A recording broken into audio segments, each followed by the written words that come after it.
আসসালামু আলাইকুম। আজ আমরা এমন দুটি আরবি ইঙ্গিত সূচক শব্দ জানব যেটি শুধুমাত্র স্ত্রীলিঙ্গের জন্য ব্যবহার করা হয়। শব্দ দুটি হল হাযিহি, অর্থ এই, এটি, তিলকা, ওই, ওটি।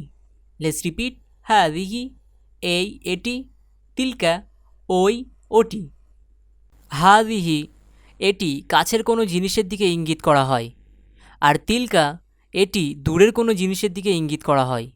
আর আপনারা অবশ্যই মনে রাখবেন, এই দুটি ইঙ্গিতসূচক শব্দ শুধুমাত্র স্ত্রীলিঙ্গ শব্দের দিকে ইঙ্গিত করা হয়। এবার প্রশ্ন হলো, আরবি স্ত্রীলিঙ্গ শব্দ চিনব কিভাবে? চেনার উপায় খুবই সহজ। যদি আপনি কোনো আরবি শব্দের শেষে এমন কোনো গোলতা দেখেন, তাহলে সেটি আরবি স্ত্রীলিঙ্গ শব্দ। আবার বলছি, যদি আপনি কোনো আরবি শব্দের শেষে এমন কোনো গোলতা দেখেন, তাহলে সেটি আরবি স্ত্রীলিঙ্গ শব্দ।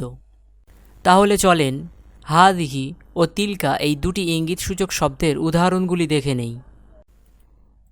হাযিহি মাদ্রাসাতুন, এটি একটি মাদ্রাসা। তিলকা সাব্বুরাতুন, ওটি একটি ব্ল্যাকবোর্ড। হাযিহি হুজরাতুন, এটি একটি কামরা। তিলকা হাকিবাতুন, ওটি একটি ব্যাগ। হাযিহি কুররাসাতুন, এটি একটি খাতা। তিলকা তাবিলাতুন, ওটি একটি টেবিল। হাযিহি সাব্বুরাতুন, এটি একটি ব্ল্যাকবোর্ড।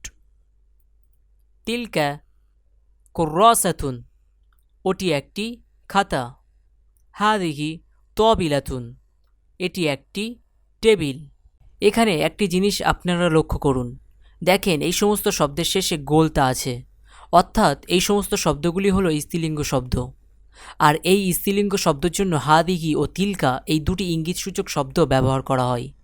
ভিডিওটি ভালো লেগে থাকলে অবশ্যই লাইক করুন এবং চ্যানেলটিকে সাবস্ক্রাইব করে পাশে থাকুন। ধন্যবাদ।